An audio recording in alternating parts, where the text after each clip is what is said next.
I've always thought of myself as a rational person. I don't believe in ghosts, curses, or things that go bump in the night. But what happened to me last year changed everything. I don't tell this story lightly. If you choose to listen, remember this: some stories aren't just stories. It began when I visited a small, remote village in search of inspiration for my next writing project. As an aspiring novelist, I was drawn to places steeped in folklore, and this village, hidden deep in the mountains, was supposedly home to one of the most terrifying legends I'd ever heard, the tale of Boxer. I first heard the name from an old man sitting outside the village's only tea shop. He was hunched over, his voice barely a whisper as he told me the story. Boxer was a woman once, he said, his eyes darting around as if afraid someone, or something, might overhear.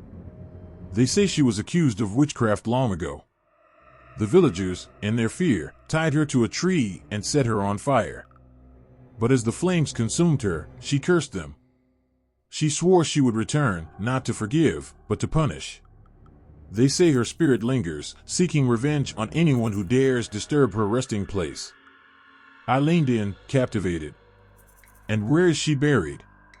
The old man froze, his hand trembling as he pointed toward the dense forest that loomed behind the village. No one goes there. Not anymore. That should have been enough to deter me.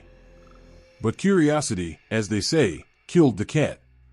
Armed with nothing but my notebook, a flashlight, and a camera, I ventured into the forest that evening. I wanted to see if there was any truth to the legend. The forest was unnaturally quiet. No birds, no rustling leaves, just the sound of my own footsteps crunching against the dirt path. As the sun dipped below the horizon, an eerie chill settled over the trees. After an hour of walking, I stumbled upon it, a clearing dominated by a single, ancient tree. Its gnarled branches twisted toward the sky like skeletal fingers, and at its base was a mound of earth, marked by a crude stone slab. It didn't take a genius to figure out that this was Bakshi's grave. I took out my camera, snapping pictures of the tree and the stone. But as I turned to leave, the wind picked up, carrying with it a low, mournful wail. It sounded almost human. That night, back at the small guest house where I was staying, I couldn't sleep. The air felt heavy, oppressive. Around 3 a.m., I heard it, a soft tapping at my window. My room was on the second floor. My heart raced as I approached the window, pulling back the curtain. There was nothing there. Just the empty street below, bathed in moonlight. But as I turned away, something caught my eye. A handprint. Pressed against the glass, smeared and wet, as if someone, or something, had been watching me. Over the next few days, strange things kept happening. Objects in my room would move on their own. The mirror in the bathroom cracked without reason. And every night, without fail, I heard the tapping at my window. I tried to rationalize it, telling myself it was just my imagination. But then I started seeing her. It began as fleeting glimpses, a shadowy figure at the edge of my vision, a reflection in the mirror that didn't match my movements.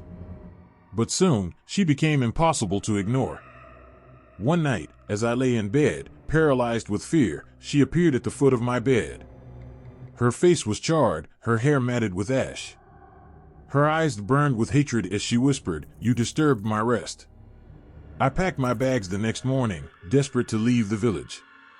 But no matter which road I took, I always found myself back at the same spot, the clearing with the tree. It was as if the forest wouldn't let me go. I tried burning the photographs I'd taken, thinking it might appease her spirit. But as the flames consumed the pictures, I heard her laughter, low and guttural, echoing all around me. That night, she didn't just appear. She attacked. I woke to the feeling of hands around my throat, squeezing tighter and tighter. I thrashed and screamed, but there was no one there. When the attack finally stopped, I looked in the mirror and saw bruises, perfect imprints of fingers, wrapped around my neck.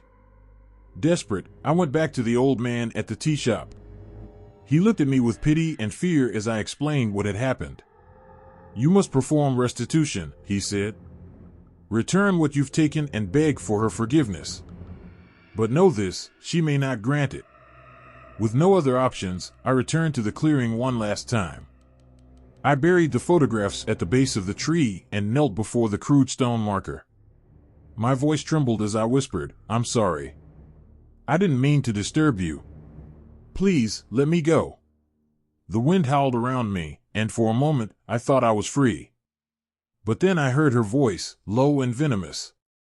"Restitution is not forgiveness." I managed to leave the village, but Bakshi's curse followed me. Even now, in the safety of my apartment, I feel her presence. The lights flicker, shadows move where they shouldn't, and every night, the tapping at my window returns. I don't know how much time I have left. But if you ever hear the name Bakshir, heed this warning: some graves are meant to be left undisturbed. I never believed in curses. You grow up hearing about them in ghost stories or old folklore, but they always feel distant, like something that happens in another time, to other people. But now, sitting here in my dimly lit living room with the cold air pressing against my neck, I know better. This story isn't something I want to tell, but it's something I have to. Because if you don't understand what happened to me, it could happen to you too. It all started with a house, a broken down relic of the past. I'd been scrolling through real estate listings for months, desperate for something affordable. Then I stumbled on that house, a sprawling Victorian, tucked away on the edge of town, with peeling paint and vines creeping up its walls. It was way below market price, almost suspiciously cheap. But the agent insisted the previous owner passed away. Family just wants it gone. No hidden catch. It seemed like a deal too good to be true. And it was. The moment I stepped inside, the air felt wrong. It was heavy, thick, like walking into a room where an argument had just ended. Dust clung to every surface, and the furniture looked frozen in time, as if the previous owner had left in a hurry. But I brushed it off. Old houses feel strange, right? The first few nights were uneventful. I spent my time fixing things up, trying to make the house feel like mine. But then I found the ledger. It was buried in the attic, hidden beneath a loose floorboard. A leather-bound book, its cover cracked and worn. I should have left it alone, but curiosity got the better of me. The pages were filled with names, hundreds of them, alongside dates and amounts of money. It didn't take long to figure out what it was: a record of debts. The dates went back over a century, with entries as recent as 10 years ago. But something was strange. Beside some of the names were marks, red smudges, like fingerprints, pressed into the paper. I couldn't shake the feeling that the ledger was important. So I brought it downstairs and left it on the coffee table, intending to research its history later. That night was the first time I heard the footsteps. I woke around 2 a.m., heart racing for no reason. The house was silent except for the faint creak of wood. At first, I thought it was just the old floor settling. But then I heard it, deliberate, heavy steps moving across the second floor. "Hello?" I called out, my voice trembling. The footsteps stopped. I grabbed a flashlight and crept upstairs, every shadow twisting into something sinister. But when I reached the landing, the hallway was empty. I checked every room, even the closets, but there was no one there. I told myself it was my imagination. That's what you do, right? You rationalize. But deep down, I knew something was wrong. The next day, I decided to dig into the house's history. The local library's archives painted a chilling picture. The house had belonged to a man named Elias Grayson, a notorious moneylender in the late 1800s. He was ruthless, bleeding people dry and driving many to ruin. Rumor had it that those who couldn't pay met unfortunate ends. One article mentioned a mob forming after a young widow disappeared. They stormed the house, demanding answers, but Grayson was never found. Some said he fled, while others whispered that the house had claimed him. That night, I couldn't sleep. The ledger sat on the coffee table like a malignant presence, and the air in the house felt colder than ever. Around midnight, I heard the footsteps again. This time, they didn't stop. They came closer, descending the stairs, slow and deliberate. I froze, clutching the blanket to my chest, as a shadow passed through the dim light of the hallway. It didn't look human. Too tall, too distorted. And then it spoke. "You owe a debt." I don't remember falling asleep, but I woke up to find the ledger open, its pages blank except for one line scrawled in fresh ink: "Your time is borrowed. Pay what you owe." Over the next few days, I became obsessed with the ledger. I couldn't leave it alone. Every time I opened it, new names appeared, people I didn't know, but somehow recognized. I started seeing their faces in my dreams, pale, hollow-eyed figures begging for help. One night, I decided to burn it. I took it to the fireplace, threw it onto the flames, and watched as the fire licked at the edges. For a moment, I thought it was over. But then the fire went out, snuffed by an unseen force, and the ledger was untouched. That's when I realized I couldn't escape it. The final straw came a week later. I woke to find every mirror in the house shattered, the shards arranged in a perfect circle on the floor. In the center sat the ledger, open to a page with my name written in blood. Elias Grayson appeared that night. I don't know how I knew it was him, but I did. His figure was cloaked in shadow, his face obscured except for hollow, burning eyes. "You carry the burden now," he whispered, his voice like grinding stone. "Their debts are yours to collect." I begged, pleaded, but he only laughed. "Restitution is required. And it always comes due." That was 6 months ago. I've moved 3 times, but it doesn't matter where I go. The ledger follows. At night, I hear the footsteps, the whispers. And sometimes, I see the faces of those whose names are written in its pages, staring at me from the darkness. I've tried to destroy it, to get rid of it, but nothing works. And the worst part? The names keep appearing. I don't know how much time I have left. But if you ever come across a leather-bound ledger hidden in some dusty old house, leave it alone. Because once you open it, there's no going back. I never imagined I'd find myself in a courtroom, let alone as the unlikely protagonist in a battle against one of the largest corporations in the country. Yet, here I was, standing in front of a judge, with the weight of justice on my shoulders. It all started a few years ago when my family and I faced the hardest chapter of our lives. My father, a proud and hard-working man, passed away unexpectedly. Grieving was tough enough, but what came next was something we could never have foreseen. You see, years before his passing, he had taken out a prepaid funeral plan with a company promising a dignified burial and financial relief for families in their darkest hours. It sounded perfect back then. But when the time came, the company refused to honor the agreement. "We can't fulfill the contract," they said, coldly. Their excuse? Some small, buried clause in the fine print. They were hoping we'd give up and let it go. But how could I? This was my father. At first, I thought about walking away. After all, who was I to take on a corporate giant? But something about their arrogance lit a fire in me. I couldn't stand the idea of them doing this to another grieving family. So, I decided to fight back. Finding the right ally. I didn't have a lawyer, and to be honest, I didn't have much money to spare for one either. That's when I met Marcus. He wasn't your typical lawyer, no fancy suits, no elaborate office. He was rough around the edges, passionate, and had a reputation for taking on cases no one else would touch. When I told him about my father's burial plan and the company's refusal, he leaned back in his chair, arms crossed, his eyes sharp with focus. "Let me get this straight," he said. "They took your dad's money, made promises, and now they're hiding behind legal loopholes?"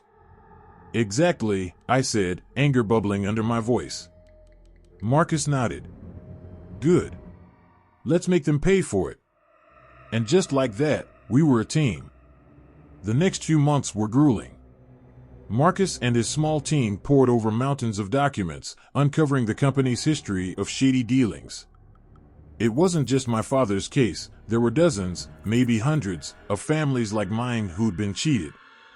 The corporation's lawyers were everything you'd expect, polished, intimidating, and relentless. They tried to bury us in paperwork and scare us into dropping the case.